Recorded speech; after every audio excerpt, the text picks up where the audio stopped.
ஒரு 11 வயசு இருக்கும். ராராபுரம் என்ற கிராமத்திலேருந்து எங்களுக்கு அம்மாவை பெற்றவங்க அம்மாச்சின்னு சொல்லுவாங்க, உங்களுக்கெல்லாம் தெரியும்னு நினைக்கிறேன்.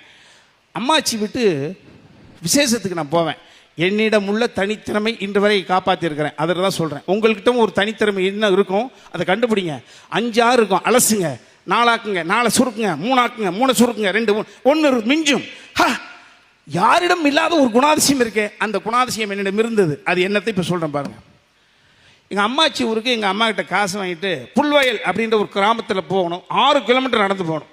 6 கிலோமீட்டர் நடந்து போய் அங்கேருந்து பஸ்ஸு பிடிச்சி எங்கள் அம்மாச்சி ஊருக்கு போய் அந்த சித்திரை மாதத்தினுடைய அந்த விழாவை, திருவிழாவை, கோயில் திருவிழா 4 நாள் அனுபவிச்சுட்டு வந்துடணும். அப்போ 6 கிலோமீட்ரு, நான் சொல்லுது 45 வருஷத்துக்கு முன்னால், 10 11 வயசு 12 வயசு இருக்கிற பொழுது தனியாக போகணும். எங்கள் அம்மா அனுமதிச்சிருச்சு.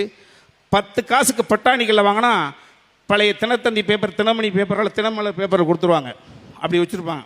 அந்த 10 காசுக்கு பட்டாணிகளை வாங்கிக்கிட்டு அப்படியே இற்று பாதை இருக்கும், ஒத்தையடி பாதை, பேய் பயம். கிராமத்தில் நம்ம பேசாமல் இருந்தாலும் பேய் பயத்தை கனவுகளை சுமந்து ஒரு பொண்ணு செத்து போச்சு, இந்த சைடு தான் சுற்றிக்கிட்டு இருக்கு அப்படிம்பாங்க. அது வரை இம்சையாக இருக்கும். அந்த பட்டாணிக்கல்லை சுமந்துக்கிட்டு இந்த 6 கிலோமீட்டருக்கு 90 பட்டாணி கடலில் இருக்குன்னா 6 கிலோமீட்டர் 90 டிவைடட் பை 6, 15 பட்டாணிக்கல்லை 1 கிலோமீட்டருக்கு சாப்பிடணும். இப்போ 6 கிலோமீட்டருக்கு இந்த பட்டாணிக்கல்லை சாப்பிட்டு போவேன். இற்ற வரும், பேய் பயம் வரும், டக்குன்னு ஒரு பாட்டு. திரை இசை தான் என்னை காப்பாத்து. நெஞ்சம் உண்டு நேர்மை உண்டு ஓடு ராஜா, நேரம் வரும் காத்திருந்து பாரு ராஜா, அஞ்சி அஞ்சி வாழ்ந்தது போதும் ராஜா, நீ ஆற்று வெள்ளம் பூவிலிருந்து ஓடு ராஜா. அப்படி பாடிக்குவேன். பொட்டானிக்கல்ல சாப்பிடுவேன். அந்த இற்றையை தாண்டிடுவேன். திடுதுப்புன்னு பச்சை பச்சை புல்வெளி, கரும்பு நட்டிருப்பாங்க, கடலை போட்டிருப்பாங்க, பருத்தி, அங்கிட்ட 5 8 பொன்னி நெல், அப்படி பசுமையாக இருக்கும். அந்த இடம் போகிற பொழுது தூரத்தில் ஒருத்தர் நிற்பார். பேகி வந்துருச்சுன்னா அவர் கூப்பிடலாம். அந்த இடத்துல கடவுள் என்னும் முதலாளி, கண்டெடுத்த தொழிலாளி, விவசாயி விவசாயி, அப்படி ஒரு பாட்டு பாடுறேன். மறுபடியும் பட்டாணிகளை போடுறது. இப்படி நகர்ந்து நகர்ந்து ஒரு கட்டத்தில் அப்படி பயம் வருகிற பொழுது அச்சம் என்பது மடமயடா, இப்படி பாடி பாடி 6 கிலோமீட்டர் நகர்ந்து போயிட்டேன். பட்டாணிகளில் தீர்ந்துருச்சு. பஸ்ஸு வரப்போகுது. இதுவரை சுமந்து வந்த அந்த பட்டாணி பேப்பரை கீழே போட்டேன். பக்கத்தில் பல்லே இல்லாத ஒரு பாட்டி வாய் நிறைய வெத்தலை போட்டுக்கிட்டு எந்த நேரத்தில் துப்பலாம்னு காத்திருக்கு. நான் தூக்கிப்பட்ட அந்த பேப்பர் ஆடிக்கிட்டே இருந்தது. பஸ்ஸை பார்த்துக்கிட்டே இருக்கேன். கிளவி வாயில் வெத்தலை பாக்கு, இந்த சைடு ஆடு, எந்த நேரத்தில் ஆடு புழுக்க போட்டுருமோன்னு ஒரு பதட்டம். அந்த சைடு பசங்க விளையாண்டுக்கிட்டு இருக்கானுங்க. இப்போது பேப்பர் மேலே அப்போ எனக்கு கிறுக்குத்தனமாக தோணுச்சு. அதுதான் தம்பி ராமையாவாக மாற்றுச்சு. அதுக்கு சொல்ல வரேன். உங்கள்கிட்டையும் ஒவ்வொரு கிறுக்குத்தனம் இருக்கும். அதுதான் சிறந்த குணாதிசயம். கண்டுபிடிங்க. இன்னைக்கு போய் அந்த பேப்பர் ஆடிச்சு. ஐயோ, இந்த 6 கிலோமீட்டர் பதட்டம் இல்லாமல் நம்மளை பாதுகாத்து பட்டாணி கடலை சுமந்து வைத்த அந்த பேப்பர் துடிச்சுக்கிட்டு இருக்கேன். கிளவி துப்பிடுவாங்களோ, ஆடு புழுக்க போட்டுருமோ, வண்டியில் ஏற்றிடுவாங்களோ, இந்த பேப்பர் பயப்படுமே, பேப்பர் அழுகுமே, பேப்பர் கலங்குமேன்னு யாருக்குமே தெரியாமல் அந்த பேப்பரை எடுத்து மடித்து ஆஃப் ட்ராயர் போட்டிருக்கேன். பாக்கெட்டுக்குள்ளே வச்சுக்கிட்டேன். எடுக்கிற பொழுது கீழே கிழந்த பேப்பரை ஏன்டா அவன் எடுக்கிறேன்னு யாரோ பார்த்துருவாங்களோன்னு கூச்சப்பட்டு அப்படி எடுத்து உள்ளே வச்சுட்டேன். எங்கள் அம்மாச்சி ஊருக்கு போயிட்டேன். அம்மாச்சி ஊருக்கு போன பிறகு அந்த கிழவியெல்லாம் ரொம்ப சில பகுதிகளில் துடைக்காமலே வச்சுருப்பாங்களே, அப்படி புழங்காத குருது அந்த பானை கீழே தூக்கி அந்த பேப்பர் கீழே வச்சுட்டேன். 4 நாள் திருவிழா முடிஞ்சது.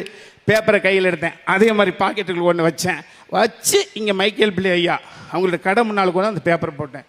எனக்கு பெரிய ரிலீஃப். ஒரு பேப்பரை காப்பாற்றிட்டோம். அது நல்லா நினச்சி பாருங்கள். ஒரு பேப்பரை காதலித்தேன்.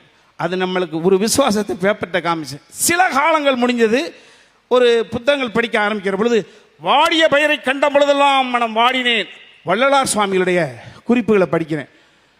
வாடிய பயிருக்கு உருவம் இருக்கு, உயிர் இருக்கு. அந்த பயிர் வாடுற பொழுது மனசு வாடி இருக்கிறாரே, ஐயோ இப்படி ஒரு மனிதன் வாழ்ந்திருக்கிறாரே. அப்பவும் பேப்பர் எனக்கு ஞாபகத்துக்கு வரல. நான் வள்ளலார்களை அப்படியே ரசிக்க ஆரம்பித்தேன். சில விவரம் தெரிஞ்சது. சின்ன வயசுல எல்லாம் பல்லவி மட்டும்தான் நம்ம மனசில் வச்சுருப்போம். சரணம் படிப்போம், அர்த்தம் தெரியாது. கவிஞர் கண்ணதாசன் ஐயா அவருடைய பாட்டு, சந்திரபாபு ஐயா அவர்களுக்கு எழுதிய பாட்டு, ஒரு பாட்டு. பிறக்கும் போதும் அழுகின்றாய், இறக்கும் போதும் அழுகின்றாய், ஒரு நாளேனும் கவலை இல்லாமல் சிரிக்க மறந்தாய் மானிடனே. இது பல்லவி. அதில் சரணம். இரவின் கண்ணீர் பனித்துளி என்பாய், முகிலின் கண்ணீர் மழைத்துளி என்பாய். இயற்கை அழுதால் உலகம் செழிக்கும், மனிதன் அழுதால் இயற்கை சிரிக்கும், இயற்கை சிரிக்கும். அன்னையின் கரங்களில் ஆடுதல் இன்பம், கண்ணியின் தோளில் சாய்வதும் இன்பம். உன்னை உணர்ந்தால் உண்மையில் இன்பம், தன்னலம் மறந்தால் பெரும்பேரின்பம், பெரும்பேரின்பம். இந்த பாட்டு இதுல டக்குனு சரணத்தை அர்த்தம் தெரிந்து ஒரு பாட்டை பாடிங்க. அர்த்தம் தெரிந்து கொண்டு நீ படிக்கிறவங்க ஈஸி ஆகும் இல்லையா? உங்களுக்கு தெரியாத விஷயங்கள் கிடையாது. இரவின் கண்ணீர் பனித்துளி மறுபடி இரவின் கண்ணீர் பனித்துளி. இரவின் கண்ணீர் பனித்துளி. இரவு என்பது ஒரு பொழுது நானாக கிரகிக்கிறேன். ஓஹோ, சூரிய வெளிச்சம் போன பிறகு இருட்டு அழுது இருக்கு, அந்த இருட்டு அழுதது கண்ணீர், அந்த கண்ணீர் தான் பனித்துளி. கண்ணதாசனையா எழுதியிருக்கார். இப்ப பார்த்தேன், இப்போ இரவின் கண்ணீர் பனித்துளி என்பார் என்ற ஒற்றை வார்த்தையினுடைய அர்த்தம் எனக்கு புரிந்த பிறகு நான் பேப்பர்கிட்ட போனேன். இப்ப சமீப காலத்தில் நான் ஆய்வு செய்தேன். எப்படி எல்லோருக்கும் நல்லவனாக இருக்க ஆசைப்படுறேன், ஆனால் இருக்க முடியாது. மற்றவர்களின் குறை கண்டுபிடிக்கவே மாட்டேன். இந்த மேடையிலும் யாரையும் நான் குறை சொல்லி பேசியிருக்க மாட்டேன். எல்லாம் மனிதனே ஒரு குறை, மனிதனே ஒரு குறை. கடவுளியா மனுஷனா பிறக மாட்டேங்கிறான். அவனுக்கு தெரியும், ஆணாகவோ பொண்ணாகவோ மனித அவதாரம் எடுத்தால் ஆசா பாசங்களுக்கு ஆட்பட்ட வேண்டும், தோல்வி தூழ வேண்டும், வெற்றியில மமதை கொள்ள வேண்டும், திமிரெடுத்து ஆட வேண்டும், கோபப்பட்டால் அடிக்க வேண்டும், சம்டைம் ஜெயிலுக்கு போக வேண்டும். எல்லாம் தெரிந்து கரெக்டா சேஃப்டியா கடவுள் நல்லா இருக்கான். ஏன்னா அவன் கல்லா இருக்கான். நம்மெல்லாம் பரிசோதனை பொம்மைகள். ஸோ அந்த இரவின் கண்ணீர் பனித்துளி என்பார் அப்படின்னு அந்த வார்த்தையை பிடிக்கிற பொழுது, பேப்பர் அசிங்கப்பட்டு விடக்கூடாது என்பதற்காக 11 வயதில் அந்த பேப்பரை காப்பாற்றியது. வாடிய பெயரை கண்டபொழுதெல்லாம் மனம் வாடினேன் என்று சொன்னது இரவின் கண்ணீர். ஒரு பொழுதுக்கு உயிர் கொடுத்து சூரியனை தேடுகிற பொழுது இரவு என்கிற ஒரு பொழுது அழுது சென்ற பொழுது இதுதான் கவிதை. அன்பு பிள்ளைகளே, உங்களுக்கு புரியும் நினைக்கிறேன். அன்னைக்கு அந்த பேப்பர் எடுத்து மடிச்சு பாக்கெட்டில் வைக்கிற பொழுது கிறுக்கு, யாரா பார்த்தா கிறுக்கு போய் சொல்லியிருப்பாங்களா? எனக்கு மட்டும் தெரிஞ்சது அது ஒரு குற்ற உணர்ச்சியாக கூட இருந்தது. ஆனால் எப்படி அதன் மீது ஒரு பாசம் வச்சோம், இப்போ தெளிவாக இருக்கேன். Yes, that is character.